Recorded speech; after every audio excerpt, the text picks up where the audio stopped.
Oi, tudo bem com você? Eu sou a Renata, seja bem-vindo ao 15 Dias para Ler e hoje eu converso com vocês sobre os livros que eu finalizei no mês de maio.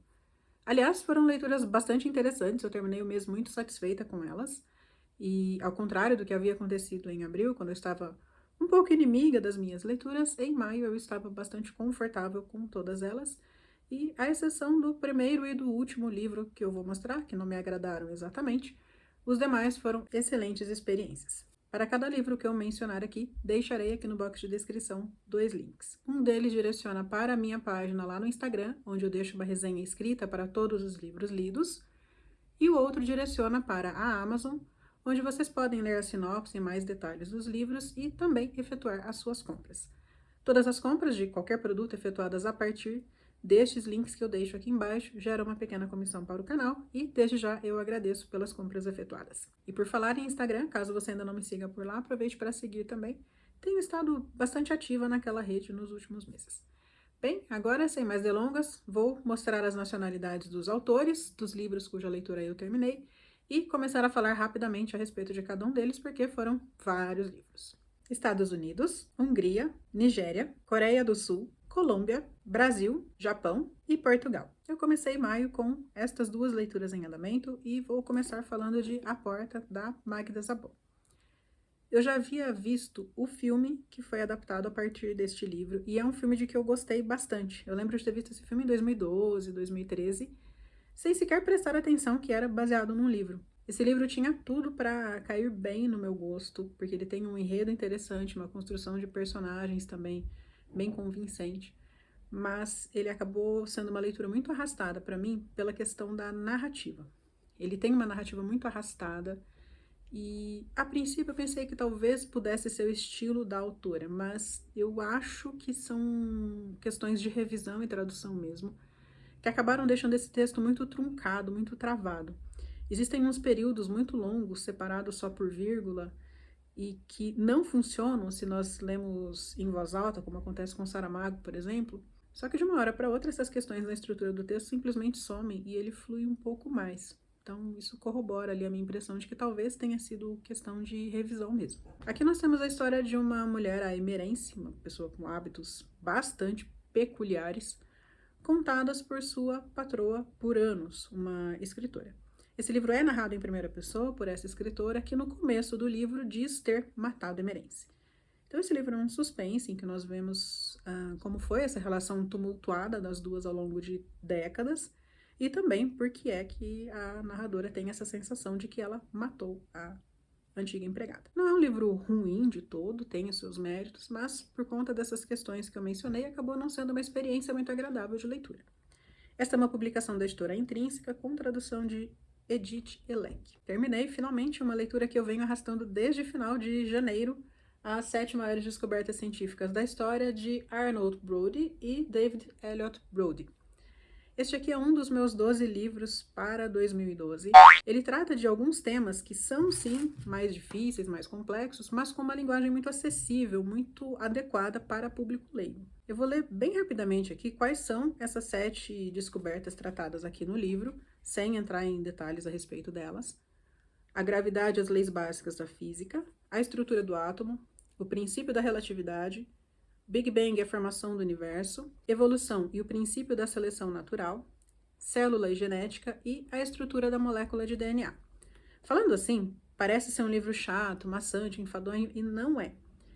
Esse livro trata de cada uma dessas descobertas de uma forma muito leve, às vezes até divertida. Os autores têm um senso de humor para tratar sobre algumas situações. Cada capítulo deste livro trata não só das descobertas em si, mas também dos cientistas envolvidos nela e especialmente do contexto social e histórico em que cada cientista estava envolvido. Embora esse livro não endeuse cientistas, muito pelo contrário, expõe aqui as fragilidades e os medos de vários deles, esta obra não deixa de ser também uma homenagem a essas mentes brilhantes que não se conformaram em simplesmente saber o que já era conhecido e foram além, se fazendo perguntas para as quais ainda não havia respostas e chegando aí a conceitos e ideias totalmente desconhecidas, bastante inovadoras.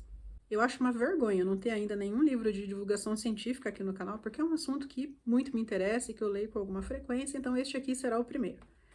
Essa aqui é uma publicação da Companhia das Letras com tradução de Laura Teixeira Mota. Li também O Mundo se Despedaça, do Chinua Achebe, um livro espetacular sobre a organização das comunidades Ibo antes da chegada dos brancos cristãos e também sobre os primeiros contatos entre os povos originários e estes brancos que viriam a ser seus colonizadores. Esse livro é uma grande crítica àquela visão preconceituosa da África como terra de gente sem civilização, terra de gente selvagem. Através da história do seu protagonista, Okonkwo, o Chinua Achebe mostra como era a organização social, religiosa e legal dos povos Ibo antes desse contato com as comunidades inglesas. Esse protagonista é interessantíssimo porque ele não é 100% mal nem 100% bom.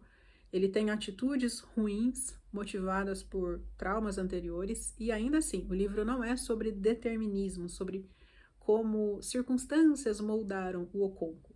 Ele tem poder de escolha. Ele age como ele age porque ele quis, porque ele decidiu ser uma figura corajosa. E conseguiu, porque ele já começa o livro como alguém muito respeitado no povoado. No entanto, é alguém muito arraigado às tradições e alguém que vai sofrer bastante com esse contato com uma nova cultura que pouco a pouco vai penetrando nas tradições antigas e fazendo com que elas sejam suplantadas. É um livro primoroso, para o qual já existe um vídeo aqui no canal. Caso você ainda não tenha visto, te convido depois de terminar de assistir este aqui, ver aquela resenha também. Esta aqui também é uma publicação da Companhia das Letras, com tradução de Vera Queiroz da Costa e Silva. Também li Grama, que foi meu presente de Dia das Mães. Mal chegou, já li.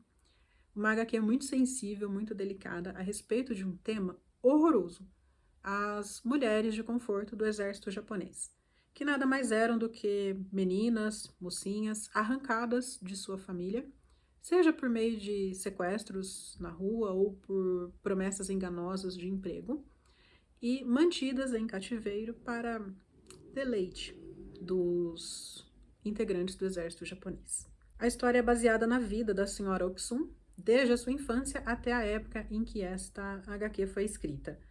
Eu gostei demais da delicadeza da quadrinista, a Kyun Suk Gendry, para falar de temas tão horríveis, tão pesados. Eu achei que essa delicadeza trouxe muito respeito para falar, não só da história da senhora Oksun, mas de todas as mulheres que foram vítimas dessa prática medonha. Então aqui nós temos tanto algumas particularidades da vida desta senhora, principalmente o que aconteceu com ela depois da saída das casas de conforto, quanto um panorama mais geral de como estava a Coreia na época em que isso aconteceu. Isso acontece ali entre a Guerra do Pacífico e a Segunda Guerra Mundial. O tema principal da HQ é pesado, sem dúvida, mas a senhora Oksun também tem senso de humor a respeito de alguns outros fatos que aconteceram com ela, que não dizem respeito a essa época, claro. Então, nós temos também alguns momentos de alívio cômico ao longo da leitura. A edição da Pipoca Nanquim também ficou muito boa, não só visualmente por ser muito bonita, mas também por incluir textos de apoio que falam sobre este período delicado da história e também sobre o que se tem feito ou não como reparação histórica a essas mulheres. Em maio eu também reli um livro que eu havia lido ano passado, A Cachorra, da Pilar Quintana. O vídeo sobre este livro aqui é o único do canal que eu cheguei a postar, deixei alguns dias e deletei. Existem vídeos que eu deleto sem postar, mas esse não, esse eu postei, realmente não gostei daquilo, apaguei. Então agora eu reli para poder fazer mais uma vez esse vídeo e manter aqui registro de uma das melhores narrativas que eu conheço. Por que eu gosto desse livro? Não é nem tanto pelo enredo, mas é pela forma como a Pilar Quintana consegue fazer com que o leitor sinta tudo o que acontece no ambiente da Damares, a protagonista. Nesse livro chove muito e às vezes faz frio, e nas 2 vezes em que eu li esse livro, eu li em dias muito quentes. Nas 2 vezes eu senti frio. Eu me sentia como se eu estivesse ali, no meio daquela chuva, daquele aguaceiro com a Damares. Sobre o enredo, esse livro é sobre a Damares, uma mulher que não consegue ter filho, já está ali na casa dos seus 40 anos, e resolve adotar uma cachorrinha para quem ela começa a oferecer todo o seu carinho maternal. Evidentemente, a cachorra não vai conseguir corresponder aos ideais tão altos que a Damares tem com essa relação. Até pela capa do livro, dá para imaginar que isso não vai terminar bem, né, gente? É um livro triste, sim, mas muito bem escrito. Essa aqui é uma publicação da editora Intrínseca com tradução de Lívia de Orsola. O próximo livro também é uma releitura, Memorial de Maria Moura, da Raquel de Queiroz. Mas ao contrário de A Cachorra, que eu li ano passado, este aqui eu devo ter lido lá pelo meio dos anos 90, quando essa história estava muito em alta, porque foi também uma adaptação para a televisão. Acontece coisa o tempo inteiro neste livro. E o final dele não é aquele final que resolve todas as questões do livro. Ele resolve as questões principais ali referentes a Maria Moura. Mas as outras tramas paralelas, elas vão começando e encerrando durante o livro. Então é o tempo inteiro trama nova, começando e terminando. Além desse enredo agitadíssimo, os narradores também são muito bons. Todos os capítulos são narrados em primeira pessoa, com narradores alternados. Os três principais são a Maria Moura, o Beato Romano, que na verdade é um padre que está fugido, e a Maria Alva, que é uma das primas da Maria Moura. Como eu me lembrava, Maria Moura era mesmo uma moça bem nascida.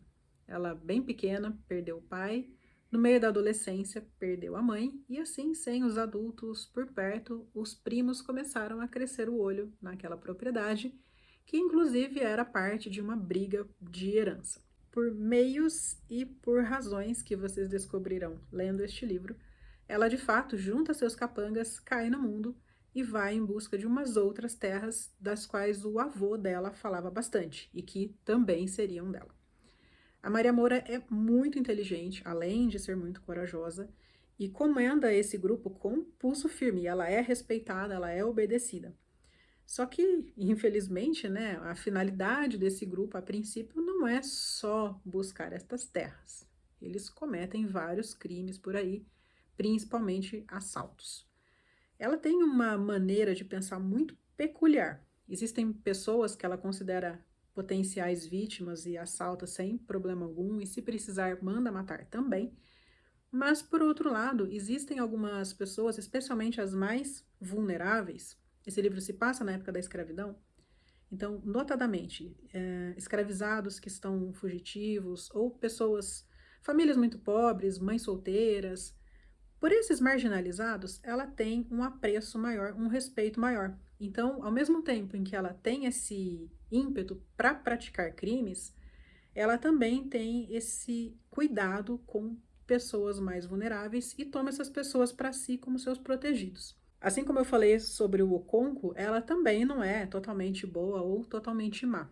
Age de forma errada, sim, mas também tem alguns méritos morais. O vídeo sobre este livro sai agora ainda em junho, e esta é uma obra publicada pela editora José Olímpio. A história do Bartleby, o escrevente ou o escrivão, a depender da tradução, do Herman Melville, talvez seja um dos contos mais famosos, mais conhecidos e também mais comentados, mas que eu nunca tinha lido. Li agora pela primeira vez e eu gostei demais. Esta aqui é aquela famosa história do rapaz que é contratado como escrevente, uma espécie de copista, na verdade. No final do século XIX não haviam copiadoras, né? Então os documentos eram copiados à mão. Ele é contratado para esta função e, repentinamente, começa a se recusar a praticar as suas atividades. O narrador deste conto é justamente o seu patrão, o seu perplexo patrão, que não sabe o que fazer diante daquelas recusas reiteradas. Essa passividade do empregador, na verdade, me chamou mais a atenção do que a própria recusa do rapaz. De certa forma, essa história me lembrou um conto do Guimarães Rosa chamado A Terceira Margem do Rio. Nesse conto, falando de forma muito resumida, um pai de família manda construir uma canoa e, sem dar maiores explicações, larga a mulher, 3 filhos, entra nesta canoa, vai para o meio de uma correnteza e dali não sai mais. Ele não vai nem para uma margem, nem para outra, ele fica ali, na sua terceira margem do rio, dentro desta canoa. Embora os contextos sejam muito diferentes e a forma como as pessoas lidem com cada um dos personagens também seja bem distinta, eu me lembrei muito deste homem que se entrega para nada ali no meio da água quando li o Bartleby. Antes que eu me esqueça, esta aqui é uma publicação da editora Autêntica com tradução do Tomás Tadeu e esta obra também está incluída no Kindle Unlimited, caso você seja assinante. Com o próximo livro eu vou pagar a língua, porque eu comprei Romancista como Vocação, do Haruki Murakami, agora em fevereiro, março mais ou menos, e eu me lembro de ter dito aqui, durante o book haul, o unboxing, que eu não leria este livro por enquanto, que ele seria mais ali para médio prazo. E aí eu apareço aqui com o livro lido, né? Muito bem. São ensaios do Haruki Murakami a respeito de processos de escrita, mercado editorial, a relação meio conturbada com críticos e com a imprensa, também a relação dele com seus leitores. Então, é um livro muito pessoal mesmo de como é que ele se relaciona com a indústria da produção de livros. O ponto alto desse livro, para mim, é como o Murakami expõe algumas vulnerabilidades, alguns pontos menos nobres da personalidade. Por exemplo, quando ele fala aqui sobre o processo de escrita, né? Ele menciona que ele tem uma ideia geral, começa a fazer os seus rascunhos, chega a uma edição, uma versão final, e essa primeira versão é primeiro submetida para a leitura de ninguém menos do que a sua esposa. E só depois da leitura da esposa e de fazer as correções que ela propõe, é que ele submete o livro para os seus editores. Mas veja só, quando a esposa começa a fazer as primeiras críticas e dá as primeiras sugestões, ele é muito honesto em dizer que nem sempre ele gosta, que a depender do comentário que ela faz, ele se sente pessoalmente atacado por aquilo. Ou seja, ele não tem vergonha alguma de expor o quanto o seu ego é atingido ao ouvir, principalmente, as primeiras críticas que vêm da esposa. Eu gostei muito de como ele não se coloca aqui como esse ser imune às críticas, essa pessoa que lida com as contrariedades de forma natural. Não, ele se sente ofendido e fala disso muito abertamente. Uma outra reflexão que ele traz aqui, que eu achei bastante pertinente, é sobre uma certa demora que ele tem para se posicionar diante de alguns acontecimentos ou até para algumas tomadas de decisão. E eu gostei muito de como ele critica essa necessidade de pressa e de opinião pronta a todo momento sobre tudo, a partir desse seguinte trecho. Se o tempo para reunir as informações e chegar a uma conclusão for ficando cada vez mais curto, e se todos se transformarem em comentaristas de notícia ou críticos, o mundo vai se tornar ainda mais ríspido e tenso, ou vai ficar muito mais perigoso. Esse trecho, na minha edição, está na página 65, dentro do ensaio E Agora, o que devo escrever. Apesar de ser um livro focado no mercado editorial e no mundo da escrita, eu gostei muito deste livro porque ele traz ali de forma subjacente algumas reflexões do Murakami a respeito de diversos assuntos. Esta aqui é uma publicação da editora Alfaguara, com tradução de Eunice Suenaga. E por fim chegou o dia inimaginável para mim, que é falar mal de José Saramago. Eu achei esse livro aqui bem abaixo do que eu esperava. Esse livro aqui faz parte daquele meu projeto de ler Saramago até o seu centenário. Então, desde junho, eu venho lendo livros do José Saramago e, aos poucos, tenho publicado vídeos a respeito de todos eles. Sinceramente, sobre Caim, eu acho que eu sequer perderei o meu tempo postando um vídeo simplesmente para falar mal do livro. Eu li muita coisa interessante agora, muito livro incrível, e eu prefiro gravar vídeos falando sobre livros maravilhosos do que gravar um sobre Caim só para cumprir tabela.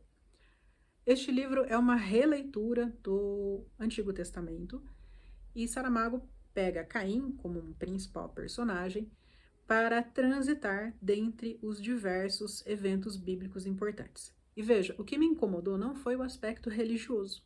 Eu não tenho muito problema com isso. O que me incomodou foi não ver sentido no que estava sendo feito aqui. Me pareceu um livro afrontoso pela afronta em si, sem um propósito muito definido. Por exemplo, quando a gente pega lá as intermitências da morte, existem muitas críticas religiosas ali também, mas nós conseguimos enxergar onde é que o Saramago quer chegar com aquilo. Não sei se foi falha minha, provavelmente deve ter sido, mas eu sinceramente não consegui enxergar onde que o Saramago queria chegar com Caim. Além disso, a questão da linguagem aqui também não me agradou muito. É bem diferente da linguagem mais poética do Saramago, a que nós estamos acostumados, ou até mesmo as suas ideias mais irônicas, né? Retomando aqui mais uma vez As Intermitências da Morte, que é um dos mais conhecidos dele dentre estes livros engraçadinhos. Não é um livro todo ruim, tem as suas qualidades também. Talvez a maior delas seja justamente a audácia do Saramago em não ter medo de explorar certos temas. Como eu disse, eu não gostei da forma como isso foi feito aqui neste livro, mas eu não tenho problemas em utilizar certos personagens para criar uma obra de ficção que contraria alguns livros que são sagrados para algumas religiões. O meu ponto realmente foi a forma e a linguagem que o Saramago usou aqui.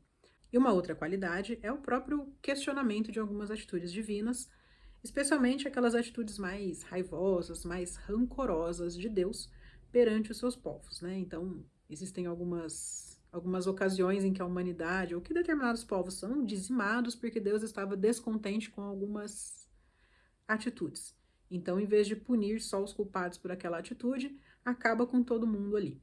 E uma das grandes críticas aqui é a destruição de Sodoma e Gomorra, que não poupou os inocentes nem as crianças.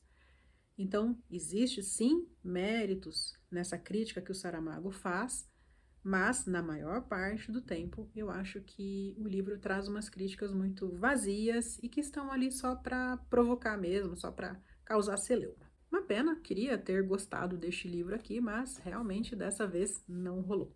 Na virada de maio para junho, eu estava só com uma leitura em andamento, Luz em Agosto, que eu esqueci de pegar, acho que tá ali. Pronto, peguei. Estava lendo Luz em Agosto, do William Faulkner, um livro muito bom.